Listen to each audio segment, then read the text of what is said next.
Hello my dear friends and masters, welcome back to our channel oneness vegetarianism. నా పేరు స్వప్నేశ్వరి. ముందుగా మనందరి గురువైన డాక్టర్ బ్రహ్మశ్రీ పితామహ పత్రి సారికి నా యొక్క అనంత కోటి ఆత్మ ప్రణామాలు. సత్యలోకవాసులకి, దివ్యలోకవాసులకి, మహాకారణ లోకవాసులకి, నక్షత్ర లోకవాసులకి, ఏంజల్స్కి, మహావతార్ బాబాజీకి, బుద్ధ భగవానుడికి, రామ్త మాస్టర్కి, పరమాత్మైన సదానంద యోగి మహారాజ్కి, పరమ గురువులకి, పరమ గురుమండలందరికీ నా యొక్క అనంత కోటి ఆత్మ ప్రణామాలు. యాస్ట్రల్ మాస్టర్స్ అందరికీ పేరు పేరున స్వాగతం, సుస్వాగతం. Welcome masters, welcome welcome. Thank you. అయితే రోజులాగానే ఈరోజు కూడా మరింత జ్ఞానాన్ని, విజ్ఞానాన్ని మనకి షేర్ చేయడానికి మన ముందుకు వచ్చారు శాంత మేడం. శాంత మేడంకి సాదరంగా వెల్కమ్ చేసేసుకుందాం masters. Madam welcome. Madam welcome to our session. Madam over to you madam. Shanta madam. Thank you madam. Thank you.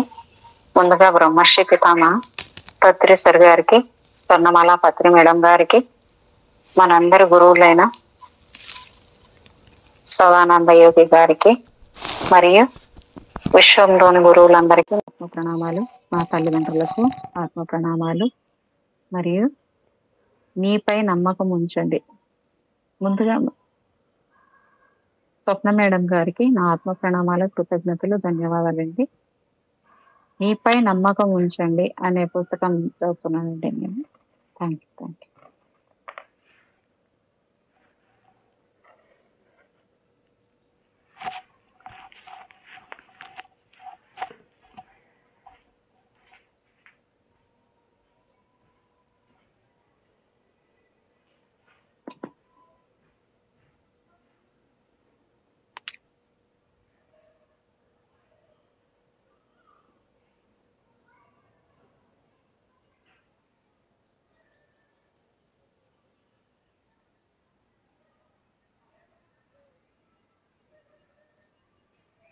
ముందుగా సూచించిన విధంగా ఒక చిన్న మాటలో క్లుప్తీకరించింది.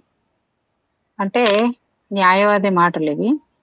ఆ మాటను న్యాయవాది ఆమెతో మళ్ళీ మళ్ళీ చెబుతూ ఉండాలి. ఆమె చెప్పిన మాట ఇది.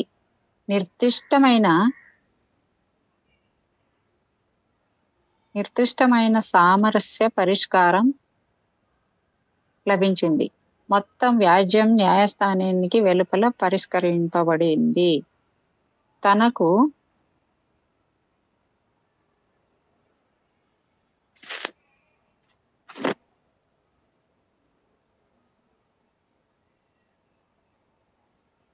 సమయం దొరికినప్పుడల్లా ఆమె మానసిక చిత్రం కేసి చూడసాగింది.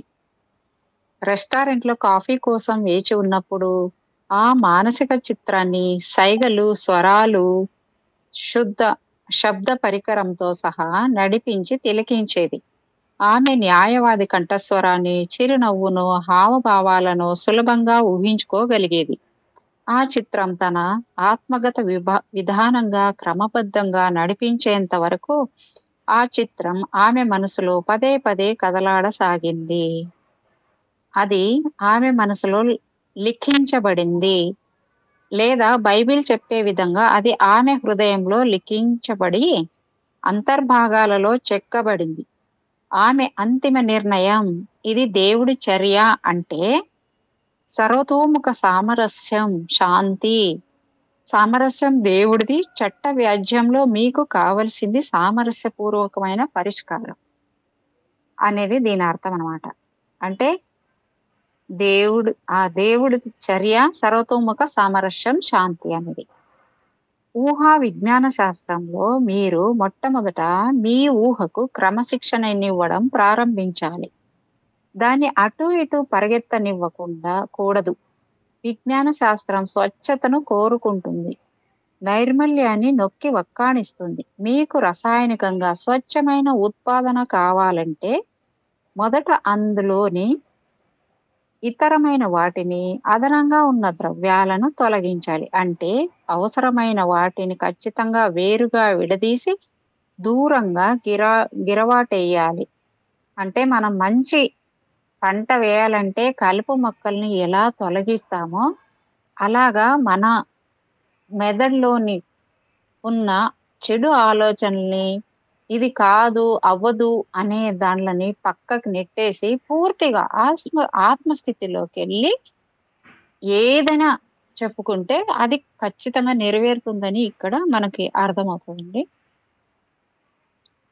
ఊహా విజ్ఞాన శాస్త్రంలో భయము, ఆందోళన, వినాశకర స్వగతం, స్వీయ ఖండన, అనేకనేక ప్రతికూలాల కలయిక మొదలుగా గల మానసిక మలినాలనన్నింటినీ తొలగించుకోవాలి. మీ ధ్యాసనంతా మీ లక్ష్యం మీదే కేంద్రీకృతం చేసి మీ జీవిత లక్ష్యం నుంచి, ఉద్దేశం నుంచి అంటే ఊహా విజ్ఞాన శాస్త్రంలో భయము, ఆందోళన, వినాశకర స్వగతము, స్వీయ ఖండన, అనేక ప్రతికూల కులాల కలయిక మొదలుగా గల మానసిక మలినాలన్నింటినీ అంటే మనలో చాలా చెడు ఆలోచనలు వస్తుంటాయి కదా! ఆ మలినాలనన్నింటినీ తొలగించుకుంటే మన ధ్యాసంతా మన లక్ష్యం మీదే కేంద్రీకృతం చేసుకోవచ్చు అని. అంటే జీవిత లక్ష్యం నుంచి, ఉద్దేశం నుంచి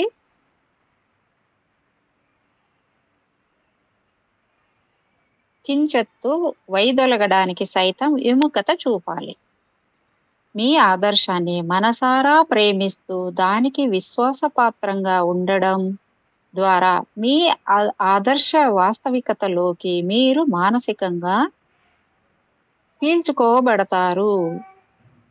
అంటే ఆదర్శాన్ని మనసారా ప్రేమిస్తూ అంటే మనం ఏమైతే లక్ష్యం పెట్టుకున్నామో దాన్ని మనసారా ప్రేమిస్తూ అంటే ప్రేమతోటే ఏదైనా సాధ్యము అనడానికి ఇదొక ఉదాహరణగా విశ్వాసపాత్రంగా ఉండడం ద్వారా మన ఆదర్శము వాస్తవికతలోకి మీరు మానసికంగా అంటే మన మనసులోకి పీల్చుకోబడతాయి. అంటే పూర్తిగా దాన్ని ఆస్వాదించుకోగలిగితే దాన్ని మనం ఖచ్చితంగా నెరవేర్చుకుంటాము అని. అప్పుడే మీ కోరిక మీ ప్రపంచంలో రూపం సంతరించుకోవడం చూడగలుగుతారు. ఎంత అద్భుతంగా చెప్తున్నారు. జోషువా గ్రంథం మీరు ఎవరిని సేవించాలో ఈ రోజే ఎంపిక చేసుకోండి అని చెబుతోంది.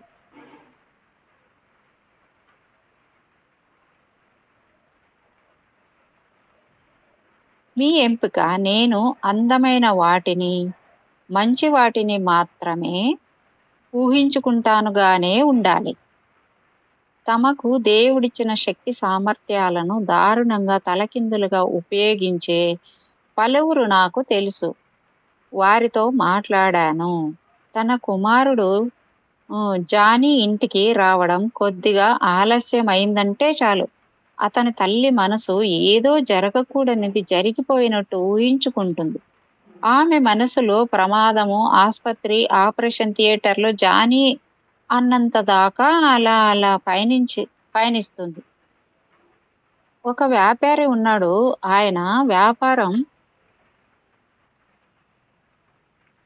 వ్యాపారం చక్కగా జరుగుతూ అభివృద్ధి చెందుతోంది. అయినా అతను ఎల్లప్పుడూ ప్రతికూల ఆలోచనలతోనే గడుపుతూ ఉంటాడు.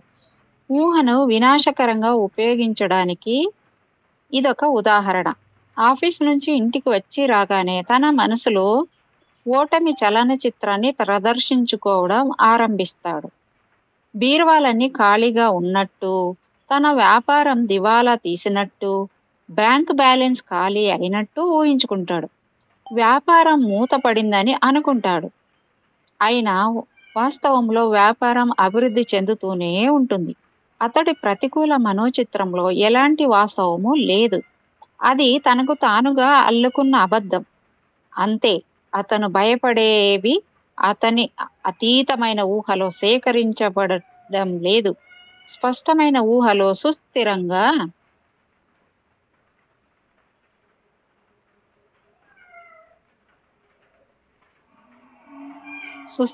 సంరక్షించబడి లేవు.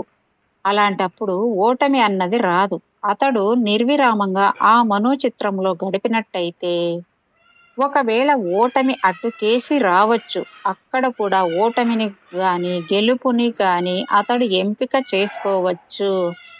అయితే అతడు ఓటమినే ఎంపిక చేసుకుంటాడు. కొందరు సుదీర్ఘంగా బాధాకరమైన వాటిని మాత్రమే తలుచుకుంటూ ఉంటారు. ఇలాంటి వాళ్ళు మంచిని, సంతోషకరమైన వాటిని, ఇష్టమైన వాటిని అసలు ఊహించుకోరు. ఎల్లప్పుడూ ఏదో చెడు, వినాశనము ముంచుకు రానున్నట్టు, అది తమకు తెలిసినట్టు ఉంటారు.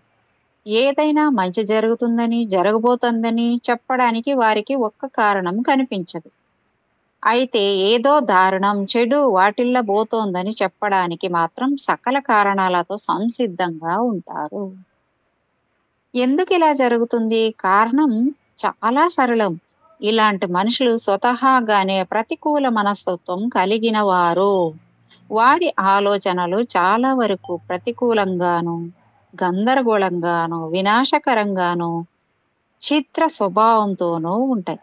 ఈ ప్రతికూల ఆలోచన విధానానికి అలవాటు పడడంతో వారు తమ సుప్త చేతనాత్మక మనసును ప్రతికూలంగా ప్రభావితం చేస్తారు. వారి ప్రబల మనోస్థితులు, భావోద్వేగాల చేత వారి ఊహలు కట్టడి చేయబడతాయి. అందువల్లే వారు తమకు ఎంతో ప్రియమైన వారి గురించి సైతం చెడునే ఊహించుకుంటారు. ఉదాహరణకు, అలాంటి వారి అబ్బాయి ఒకడు సైన్యంలో ఉన్నాడనుకుందాం. వాడికి జలుబు చేస్తుందని, మద్యానికి బానిస అవుతాడని, నైతికంగా పతనమైపోతాడని, అతడు ఎదురు దాడిలో ఉన్నట్టయితే కాల్చబడతాడని, ఇలా అన్ని వినాశకర ఆలోచనలే వారి మనసును ఆక్రమిస్తాయి. అలవాటుకు మనసు మీద ఉన్న మనోవశ్యం చేసే స్వభావం కారణంగా ఇలా జరుగుతుంది. వారి ప్రార్థనలు చెల్లుబాటు కాదని డొల్లలుగా నిష్ప్రయోజనం అవుతాయి.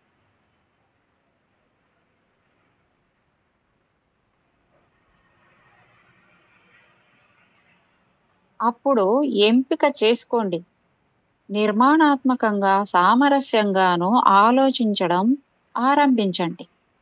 ఆలోచించడం అంటే మాట్లాడడం. మీ ఆలోచనే మీ మాట. మీ మాటలు తేనె పట్టులా చెవులకు తీయగా, మీ ఎముకలకు ఆహ్లాదంగా ఉండనివ్వండి. మీ మాటలను వెండి చిత్రాలలో బంగారు ఫలాల్లా ఉండనివ్వండి. వర్తమానం, ఎదుగుదలే భవిష్యత్తు. కనిపించని మీ మాటలు కనిపిస్తాయి.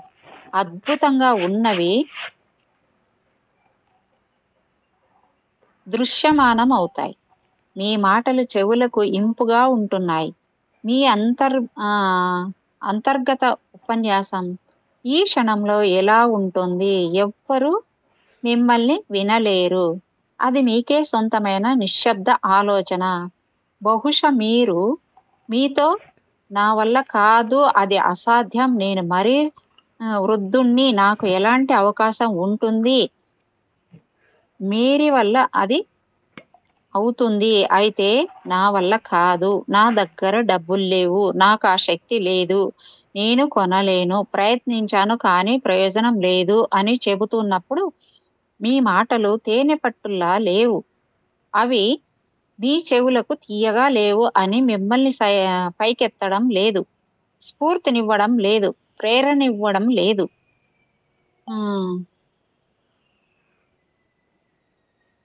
ఉస్సెన్ స్కై అంతర్గత భాషణలు, సంభాషణలు, ఉపన్యాసాల ప్రాముఖ్యతను ఎల్లప్పుడూ నొక్కి వక్కాణించేవాడు. వాస్తవానికి అది లోపల మీరు ఎలా ఉన్నారని తెలుసుకునే మార్గం.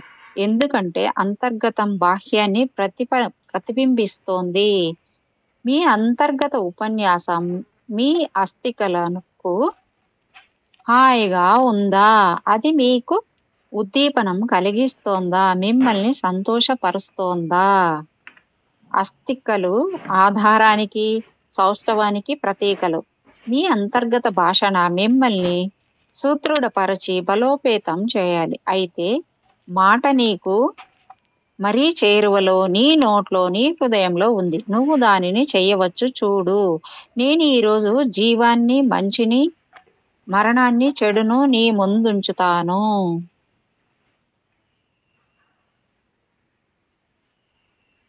ఇప్పుడు దీనిని బుద్ధిపూర్వకంగా చెప్పడానికి ఆదేశించండి. ఈ క్షణం నుంచి ముందుకే స్వస్థత సమకూర్చే, ఆశీర్వదించే, స్ఫూర్తినిచ్చే నాకు బలం సమకూర్చే భావాలను, ఆలోచనలను మాత్రమే మానసికంగా ఆస్వాదించడానికి నా మనసుకు అనుమతిస్తాను. ఇప్పటి నుంచి మీ మాటలు వెండి చిత్రాలలోని బంగారు యాపిల్ పళ్ళలా ఉండాలి. యాపిల్ చాలా రుచికరమైన పండు. బంగారం అంటే శక్తి, వెండి చిత్రాలు అంటే బైబిల్‌లో మీ కోరిక అని అర్థం. అంతా ఎలా ఉండాలనుకుంటున్నారో అది మీ మనసులోని చిత్రం. అది నెరవేరిన మీ కోరిక రూపం. అది నూతన పదవి కావచ్చు, ఆరోగ్యం కావచ్చు. మీ మాటలు, మీ అంతర్గత నిశ్శబ్ద ఆలోచనలు, భావోద్వేగాలు ఇవన్నీ కూడా ఏకీకృతమై వెండి చిత్రంతో అంటే మీ కోరికతో అంగీకరిస్తున్నట్టు, కోరిక, భావోద్వేగం ఒకటిగా కలిసిన మానసిక పరిణయం ఫలించిన ప్రార్థన అవుతుంది. ఊహను అనుసరించడానికి కృతనిశ్చయులు కండి. మీ మాటలు చెవులకు తీయగా ఉండనియ్యండి. ఇప్పుడు మీరు మీ చెవులకు ఏమి అందిస్తున్నారు? మీరు దేనిని వింటున్నారు? మీరు వేటి మీద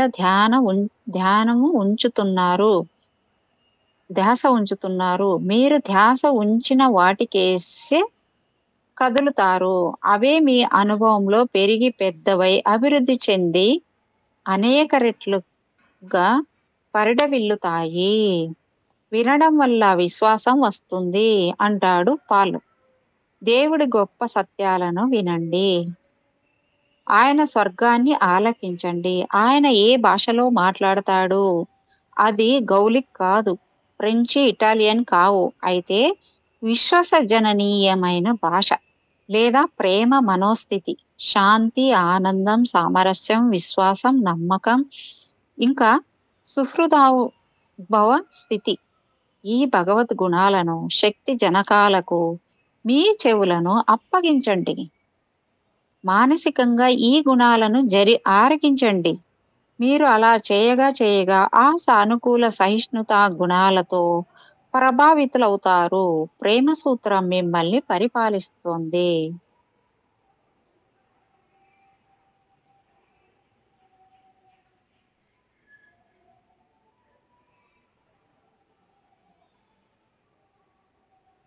తరచూ చెప్పుకునే ఈ ఊటంకింపును మీరు వినే ఉంటారు. మనిషి దేవుడిలాగే ఆయన ప్రతిరూపంగా తయారు చేయబడ్డాడు. దీని అర్థం మీ మనసు దేవుడి మనసు. ఎందుకంటే ఉన్నది ఒక్కటే మనసు గనక. మీ ఆత్మ దేవుడి ఆత్మ గనక దేవుడు సృష్టించిన విధంగానే అచ్చం దేవుడు సృష్టించే సూత్రం ప్రకారమే మీరు సృష్టిస్తారు. మీ వ్యక్తిగత ప్రపంచం అంటే అనుభవాలు, పరిస్థితులు, పరిసరాలు, ఇంకా శారీరక ఆరోగ్యం, ఆర్థిక స్థితిగతులు, సామాజిక జీవితం మొదలైనవన్నీ కూడా మీ మానసిక బింబాల నుంచి మీలాగే తయారు చేయబడతాయి. ఒకే విధమైన సమాన గుణాలు కలిగినవే పరస్పరం ఆకర్షించుకుంటాయి. మీ అంటే మనము ఇప్పుడు మనకి ఏది సరిగా జరగలేదు అనుకుందాము, మనమే ఏదో ఊహించుకుంటాము, అవి జరిగింటాయి. అప్పుడు ఏమవుతుందంటే మనం ఏదో ఒక జ్యోతిషి దగ్గరికి వెళ్తాం.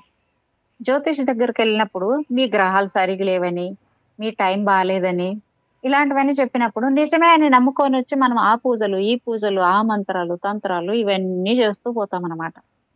ఇది కూడా ఒక కారణం అన్నమాట. మన మనసులోనే మనం చేసుకున్న ఈ స్థిరమైన ఈ నిర్ణయం వల్ల మనకి అవన్నీ వాళ్ళ ద్వారాగా చెప్పింపబడతాయి అనేది నాకు అర్థమైంది ఇక్కడ. ఈ స్థితికి మీరు మీ కర్మను, గత జన్మలను లేదా ఏదో భూతాన్ని కూడా నిందించవచ్చు. నిజమే.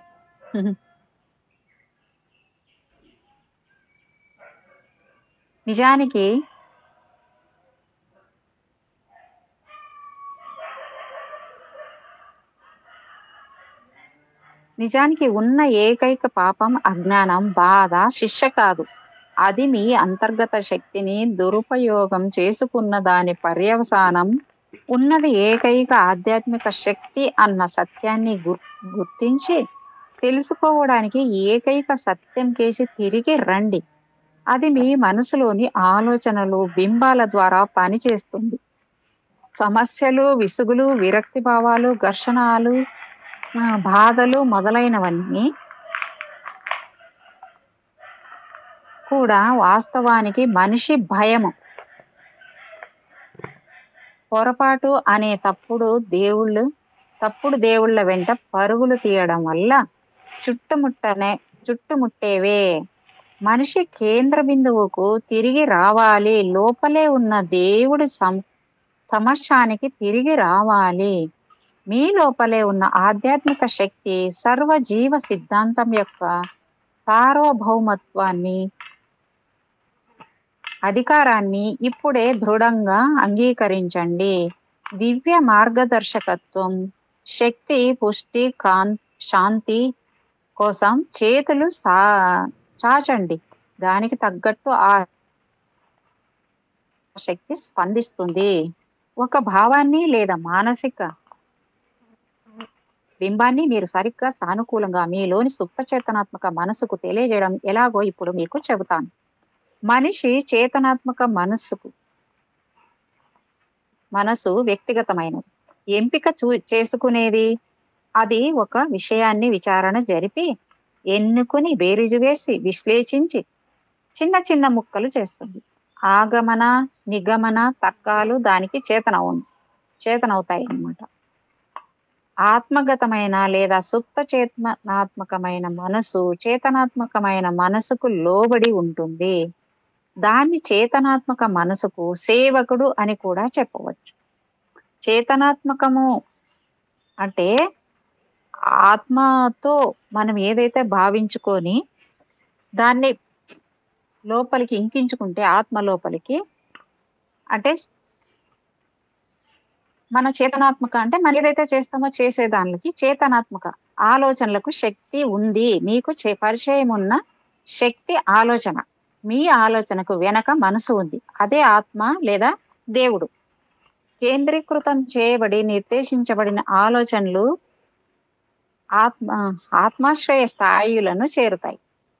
అంటే మనం ఏదైతే దాన్ని కేంద్రం అంటే మధ్యం, కేంద్రం అంటే సెంటర్ ప్లేస్, సెంటర్ ఏదంటే మన ఆత్మకి ఎప్పుడైతే నిర్దేశించబడి అంటే కరెక్ట్గా దాని దగ్గరికి వెళ్ళి, అంటే మనం ఆధ్యాత్మిక ధ్యానంలో కూర్చొని లేకపోతే ఏకాగ్ర మనసుతో దాన్నే తలుచుకుంటూ దాన్నే మనము ప్రార్థన చేస్తే ఆత్మలోకి వెళ్ళి నిర్దేశించబడతాయి. అంటే అక్కడ స్థిరమైన సంకల్పం ఏర్పడినప్పుడు ఆలోచనలు ఆత్మాశ్రయ స్థాయిలను, అంటే మన ఆలోచన అక్కడికి వెళ్తుంది అనమాట, ఆత్మలోకి స్థాయిలను చేరుతాయి.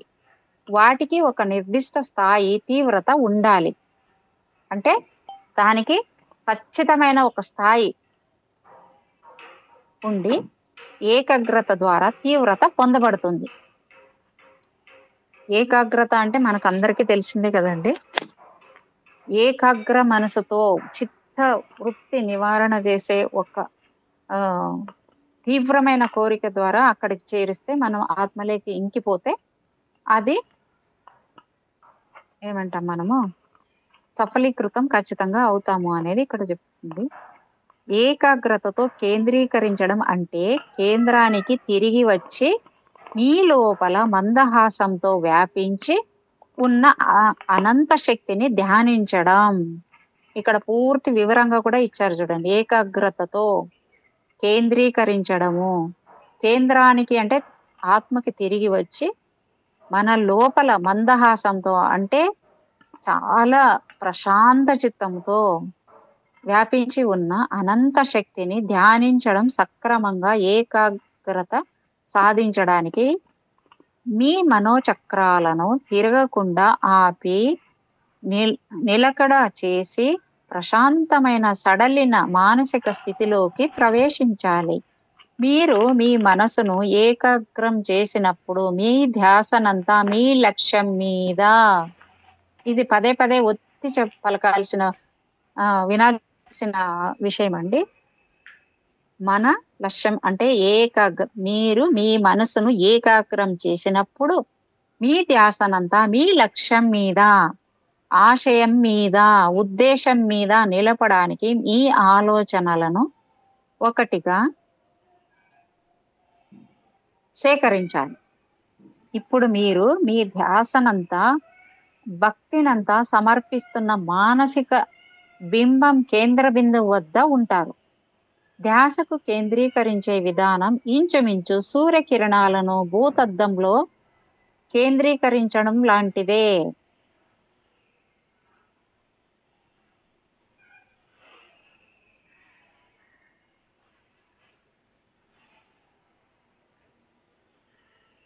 చెల్లాచెదురుగా పదే పడే సూర్యకిరణాల నుంచి వెలువడే తాప స్పందనలకు, కేంద్రీకరించబడిన కిరణాల నుంచి వెలువడే తాప స్పందనల ప్రభావాలకు మధ్య ఉన్న తేడాను గమనించవచ్చు. భూతద్దం గుండా కిరణాలను ఒకే చోట కేంద్రీకరింపజేసి అవి పడే చోట ఉన్న వస్తువును వేడితో కాలిపోయేలా చేయవచ్చు. మీ మానసిక బింబాల కేంద్రీకరించబడిన నిలకడగల ధ్యాస కూడా అలాంటి తీవ్రతనే సంతరించుకుంటుంది. సుప్త చేతనాత్మక మనసు సున్నిత పలకం మీద లోతైన చెరగని ముద్ర వేస్తుంది.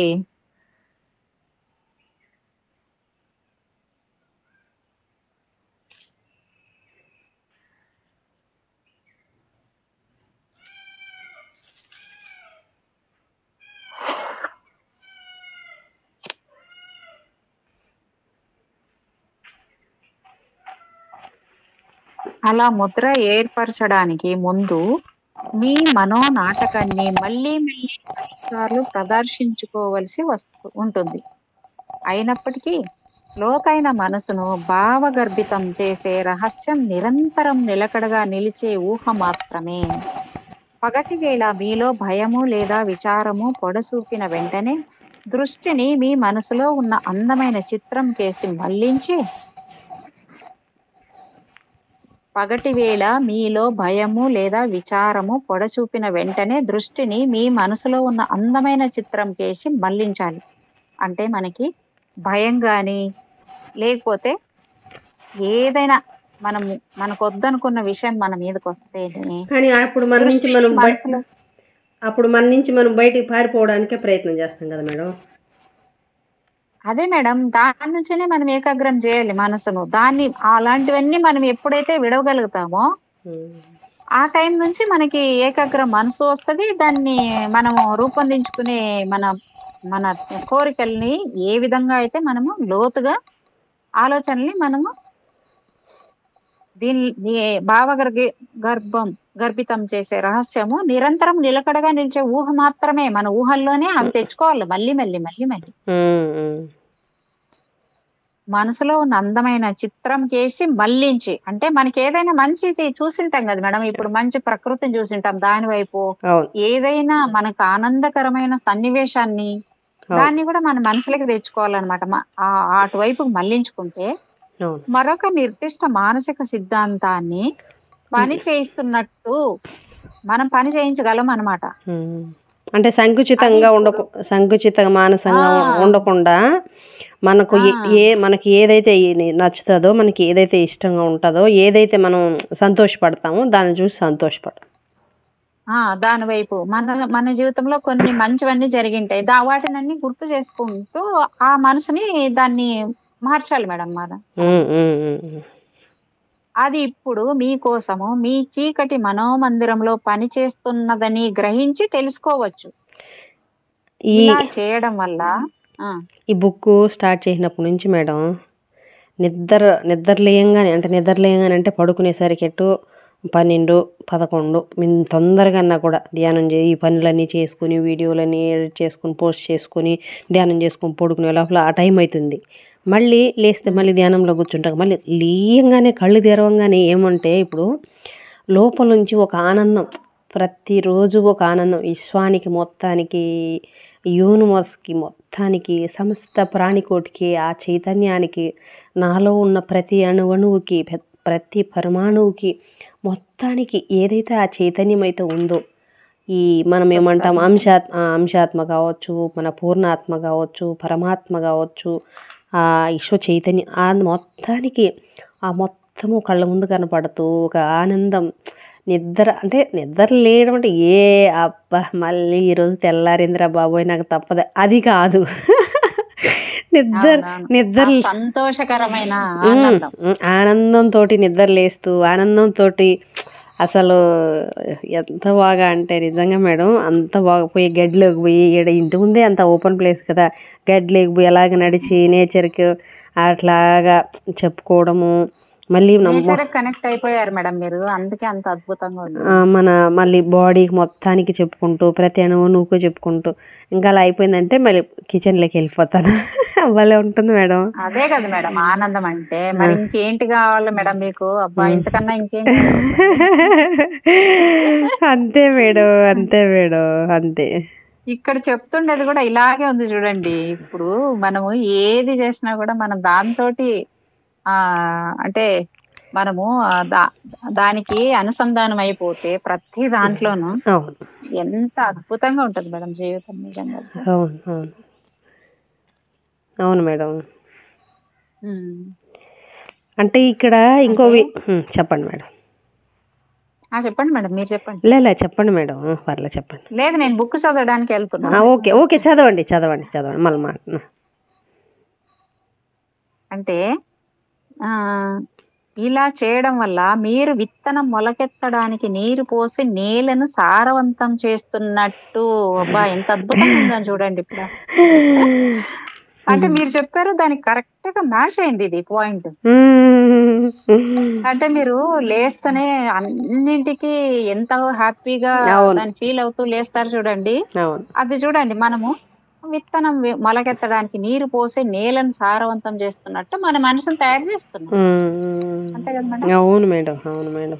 అంటే దాని పెరుగుదలకు వేగవంతం చేస్తున్నామన్నమాట. అంతే.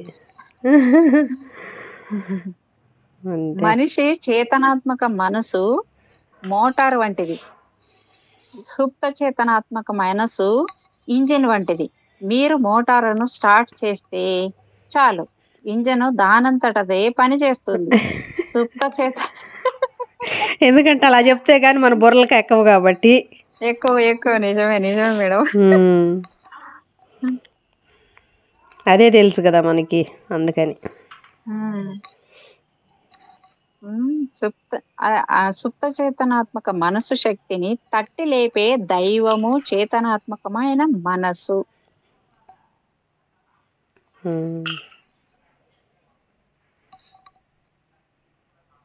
మీ స్పష్టమైన కోరికను, ఆలోచనను లేదా బింబాన్ని లోతైన మనసుకు చేరవేయటానికి తొలిమెట్టు శ్వాసను సడలించి మనసును చలనం లేకుండా చేసుకోవడం. ఈ సడలిని నిశ్చలమైన శాంతియుత మనోవైఖరి అవసరమైన వెలుపలి విషయాలను, తప్పుడు భావాలను అరికట్టి మీ లక్ష్యాన్ని లోపలి మనసు పీల్చుకునేలా చేస్తుంది. ఇంకా ప్రశాంతమైన నిశ్చలమైన గ్రహించే మనసులో ప్రయత్నం కనిష్ట స్థాయికి తగ్గించబడుతుంది. రెండవ మెట్టులో మీరు కోరుకునే వాస్తవికతను ఊహించుకోవడం ప్రారంభిస్తారు. ఉదాహరణకు, మీరు ఒక ఇంటిని అమ్మాలనుకుంటున్నారు అనుకుందాం. ఈ విషయంలో నా స్వానుభవం చెబుతాను. రియల్ ఎస్టేట్ బ్రోకర్లతో విడిగా సంప్రదించినప్పుడు నా సొంత ఇంటిని అమ్మిన పద్ధతిని తెలియజేశాను. వాళ్ళు ఆ పద్ధతిని అమలు చేసి అద్భుతమైన ఫలితాలు పొందగలిగారు. నేను మా ఇంటి ముందున్న గార్డెన్లో అమ్మకం కోసం యజమాని అనే ప్రకటన ఫలకం పెట్టాను. ఆ సైన్ బోర్డ్ పెట్టిన రెండో రోజు నిద్రపోయే ముందు నేను నాలో, నువ్వు ఇల్లును అమ్మేశావని ఆ తర్వాత ఏం చేస్తావో అని ప్రశ్నించుకున్నాను. ఆ తర్వాత నా ప్రశ్నకు నేనే ఇలా సమాధానం చెప్పుకున్నాను: ఆ సైన్ బోర్డును తీసి గ్యారేజ్లో పడేస్తాను. నా కల్పనలో ఆ సైన్ బోర్డును నేల నుంచి ఊడబెరికి భుజాల పైకెత్తుకుని గ్యారేజ్కి తీసుకెళ్ళి దాంతో ఇక నువ్వు అవసరం లేదు అని హాస్యమాడుతూ అక్కడ పడేశాను. ఈయన పని అయిపోయింది. ఈయన ఎవరో ఫారెన్ ఇంగ్లీష్ మాస్టర్ మేడం, ఈయన ఎవరు ఆడతారో నేను ఏదో విన్నాను ఇక్కడ. ఇది మీరు చెప్పారు కదా ప్లాట్ నమ్మాలంట ఆయన ఎట్లా ఇది ఎక్కడో చదివానో విన్నాను మేడం. ఈయన పేరు నాకేమో గుర్తులేదు కానీ బాగుంటుంది ఆయన స్టోరీ, చాలా బాగుంటుంది ఆయన జర్నీ. అదే మేడం. అంటే నువ్వు అవసరం లేదు అని హాస్యం ఆడుతూ అక్కడ పడేశాను. ఆ పని అయిపోయిందన్న అంతర్గత సంతృప్తి నాలో ఏర్పడింది. మరునాడే ఒక వ్యక్తి వచ్చి $1000 అడ్వాన్స్గా ఇచ్చి మీ సైన్ బోర్డును తీసేయండి, ఇప్పుడే మనం అమ్మకం ఒప్పందం చేసుకుందాం అన్నాడు. అబ్బో చూడండి, వెంటనే నేను సైన్ బోర్డును ఊడబెరికి తీసుకెళ్లి గ్యారేజ్లో పడేశాను. వెలుపలి చర్య లోపలి చర్యకు అనుబద్ధంగా జరిగింది. ఇందులో కొత్తేమీ లేదు, లోపల ఉన్నట్టే వెలుపల ఉంటుంది. అంటే సుప్త చేతనాత్మకమైన మనసు మీద ముద్రించబడిన బింబానికి అనుగుణంగానే మీ జీవిత వస్తుగత యవనిక మీతో ద్యోతకం అవుతుంది. ఎంత బాగున్నాయి మేడం పాయింట్స్. మనం ఏమన్నా దీన్ని అమల్లో పరుచుకుంటే ఎంత బాగుంటుందో.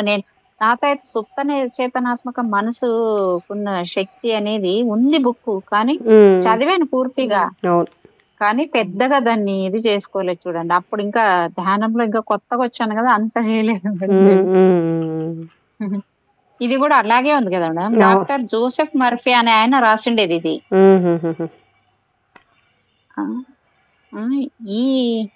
అంటే ఈ విధంగా లేదా కిటుకు మన బైబిల్ కన్నా ప్రాచీనమైనది. బాహ్యం అంతర్గతాన్ని ప్రతిబింబిస్తుంది, బాహ్య చర్య అంతర్గత చర్యను అనుసరిస్తుంది.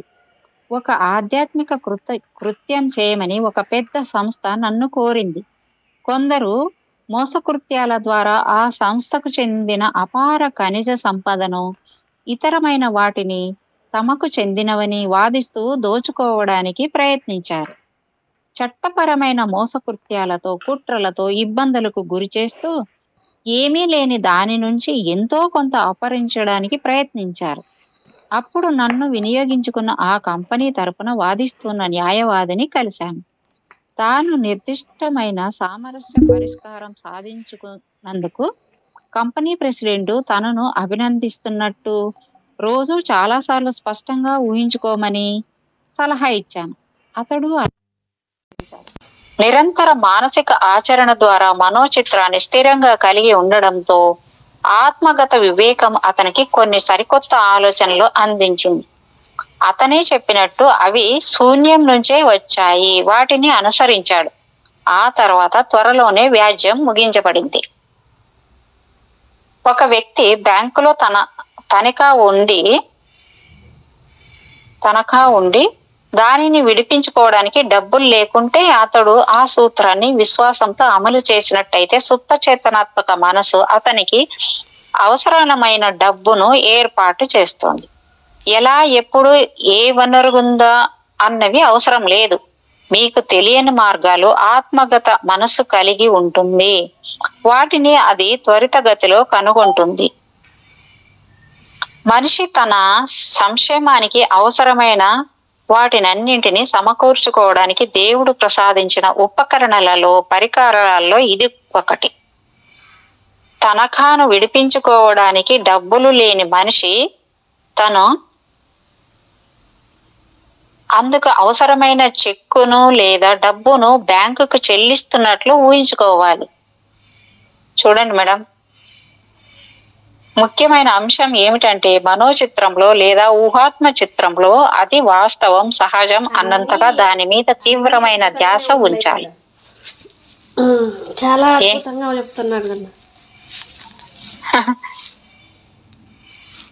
అంటే ఊహాత్మక చిత్రంలో అది వాస్తవము, సహజము అన్నంతగా దాని మీద అతని మనసులో ఉన్న ధ్యాస తీవ్రతకు అనుగుణంగా ఊహాత్మక చర్య సుప్త చేతనాత్మక మనసు బ్యాంకులో డిపాజిట్ చేయబడుతుంది.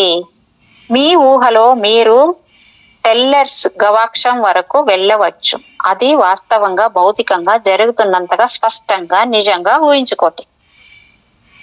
మన ఆదివారం ఉదయం ఉపన్యాసాలకు ఒక యువతి క్రమం తప్పకుండా హాజరయ్యేది. అలా ఆమె రావాలంటే తను ఉంటున్న చోటు నుంచి ఇక్కడికి చేరుకోవడానికి 3 బస్సులు మారవలసి వచ్చేది. గంటన్నర సేపు పట్టేది. ఒకసారి నేను నా ఉపన్యాసంలో ఒక యువకుడు కారు కోసం ప్రార్థించి దానిని ఎలా పొందగలిగాడో వివరించాను. ఆమె ఇంటికి చేరగానే దాని మీద ప్రయోగం జరిగింది. ఇదిగో ఇక్కడ ఆమె రాసిన ఉత్తరంలో కొంత భాగం ఆమె అనుమతితో ప్రచురిస్తున్నాను. డియర్ డాక్టర్ మర్ఫీ, ఇదే నేను అంటే ఆమె కారుగా అంటే ఆమె ఎలాగంటే ఆమె ఉన్న చోటు నుంచి రోజు ప్రతి ఆదివారము ఆమె ఒక ప్రసంగానికి వచ్చేదనమాట. అప్పుడు ఉంటున్న చోటు నుంచి 3 బస్సులు మారాలి. అది కూడా గంటన్నర టైం పట్టేదంట. ఈయన ఏం చేశాడు, ఒకసారి ఈ ఉపన్యాసంలో ఒకసారి ఒక యువకుడు కారు కోసం ప్రార్థిస్తే ఎలా అది పనిచేసింది అనేసి చెప్పాడంట. అప్పుడు ఆమె ఇంటికి వెళ్ళగానే అది చేసిందనమాట. ఆమెకి ఏమొచ్చింది, ఇది నేను క్యాడిలాక్ అంటే సిక్ కారును పొందిన విధానం. ఆమె కారు కొనుక్కుందనమాట. ఆదివారం మంగళవారం ఉపన్యాసాలకు రావడానికి తప్పక ఒక కారు కావాలనిపించింది. నా ఊహలో నేను సర్వసమ ప్రక్రియ ద్వారా నిజంగానే కారును నడుపుకుంటూ వెళుతున్నట్టు భావించేదాన్ని. ఊహలోనే నేను షోరూమ్ కు వెళ్ళాను. సేల్స్ మ్యాన్ ఒక కారులో స్వారీకి తీసుకువెళ్ళాడు. ఆ కారును నేనే వీధుల్లో నడిపాను. క్యాడిలాక్ కారు నాకు సొంతమని మళ్ళీ మళ్ళీ భావించాను. కారులోకి వెళ్ళి కూర్చోవడము, దాన్ని నడపడము, ఆనందం పొందడము మొదలైన వాటినన్నిటినీ మనోచిత్రంగా వారాలకు పైగా మనసులో నిరంతరాయంగా పదిలపరుచుకున్నాను. గత వారం నేను మీ ఉపన్యాసానికి నిజంగానే కారు నడుపుకుంటూ వచ్చాను. చూడండి, సింగిల్వుడ్ లోని మా అంకల్ చనిపోయారు. ఆయన చనిపోయే ముందు తన క్యాడిలాక్ కారుతో సహా మొత్తం ఎస్టేట్ ను నా పేరులో రాసి వెళ్లారు. చూడండి మేడం, మీరు అదే ఊహలో ఉన్నట్టున్నారు. నిజంగా ప్రకృతిలో రోజు అలాగా. అవును మేడం,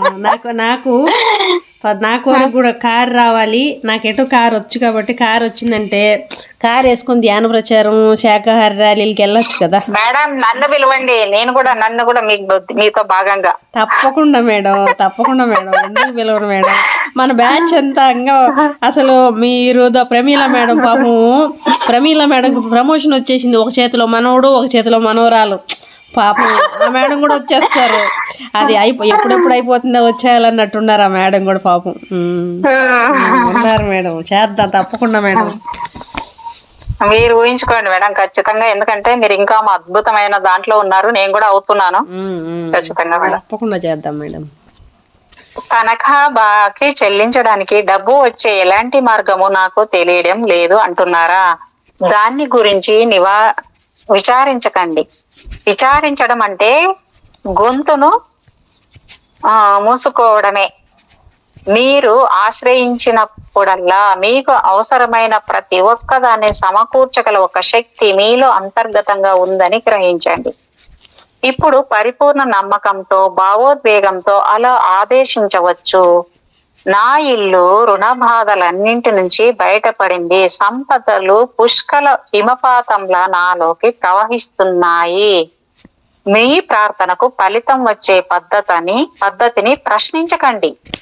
మీ కోరికలు నెరవేరడానికి అవసరమైన ప్రతి ఒక్కటి తెలియడం కావాలి madam. Roof top pyramid house ప్రచారం చేయడానికి కారు, ఆ కార్ పార్కింగ్ చేసేదానికి ప్లేసు, వచ్చిన వాళ్ళు మన వాళ్ళు అందరూ ఉండడానికి ఒక ప్లేసు అయితే మేడం, అందుకే కదా ఈ సంకల్పాలు కూడా మనం చెప్పుకుందాం ఈ రోజు నుంచి. చేద్దాం మేడం. ఇప్పుడు చూడండి, నా ఇల్లు రుణ బాధలన్నింటి నుంచి బయటపడింది. సంపదలు పుష్కల హిమపాతంలా నాలోకి ప్రవహిస్తున్నాయి. మీ ప్రార్థనకు ఫలితం వచ్చే పద్ధతిని ప్రశ్నించకండి. మీ కోరికలు నెరవేరడానికి అవసరమైన ప్రతి ఒక్కటి తెలియడంతో సుప్త చేతన మేధస్సు మీ అడుగులన్నింటినీ నిర్దేశించడం వల్ల అవసరమైన వాటిని మీరు సిద్ధం చేసుకుంటారు. మీ బాకీ చెల్లించినట్టు తెలియజేస్తూ తనఖా సంస్థ నుంచి మీకు ఉత్తరం అందినట్టు కూడా మీరు ఊహించుకోవచ్చు. ఆ ఊహ తేలియాడుతూ ఆనందించండి. మీ మనసులో అది దృఢమైన నమ్మకంగా రూపొందేంత వరకు ఆ ఊహారేఖలో జీవించండి. మీరు నిజమని ఊహించి భావోద్వేగం చెందిన దానిని వాస్తవంలో రూపొందించి వెలికి తెచ్చే సామర్థ్యం గల శక్తి లోపలే ఉందన్న విషయాన్ని దృఢంగా నమ్మండి. ఊరికే కూర్చొని అవి కావాలి ఇవి కావాలి అని పగటి కలలు కన్నంత మాత్రాన వాటికవి ఆకర్షించవు. మీలో మనోసూత్రాన్ని తెలుసుకొని దానిని పని చేస్తున్నట్టుగా గాఢంగా విశ్వసించాలి. మీరు కోరిన వాటిని వాస్తవం చేసుకోవడానికి మీ మనసును నిర్మాణాత్మకంగా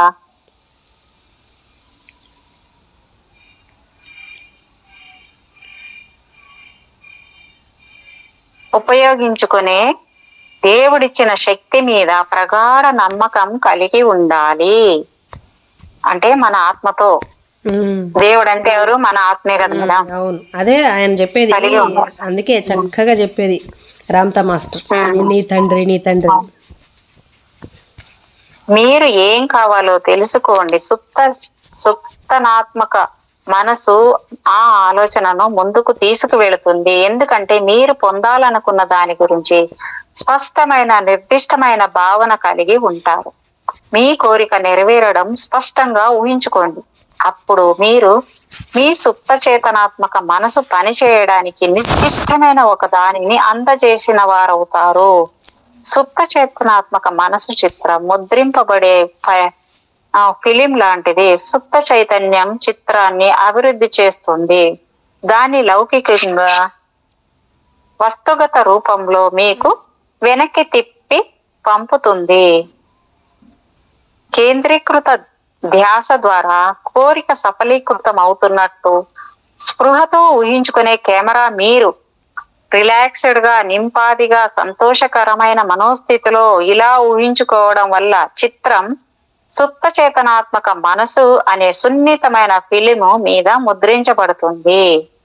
అందుకు కొద్దిపాటి కాల వ్యవధి అవసరమవుతుంది. అది ఎంతసేపు అన్నది మీ స్వభావం, భావోద్వేగం, అవగాహనను బట్టి ఉంటుంది. 2-3 నిమిషాలు, అంతకన్నా ఎక్కువ కూడా పట్టవచ్చు.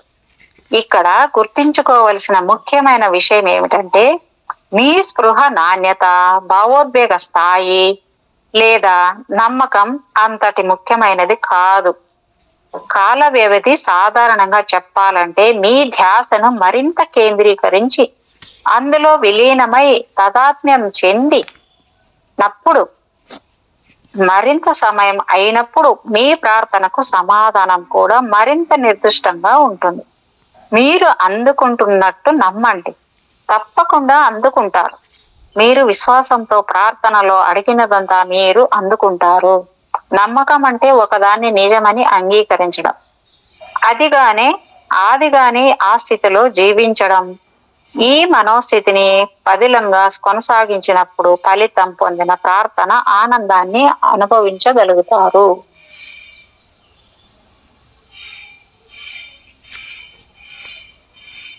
మేడం 3 అయింది. ఏమన్నా మళ్ళీ చాప్టర్ ఇంకోటి స్టార్ట్ అయింది, అది చదవమంటారా? ఇక్కడ ఆపమంటారా? చాలే madam. Okay madam, thank you madam. Thank you, నాకు అవకాశం ఇచ్చినందుకు మీకు వేల కృతజ్ఞతలు. ఆ విశ్వానికి, మీకు, పత్రి సార్ గారికి thank you madam.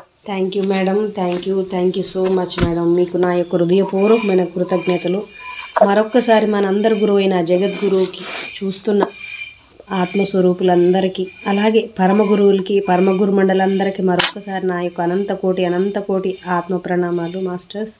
Thank you madam. Thank you so much madam. Thank you.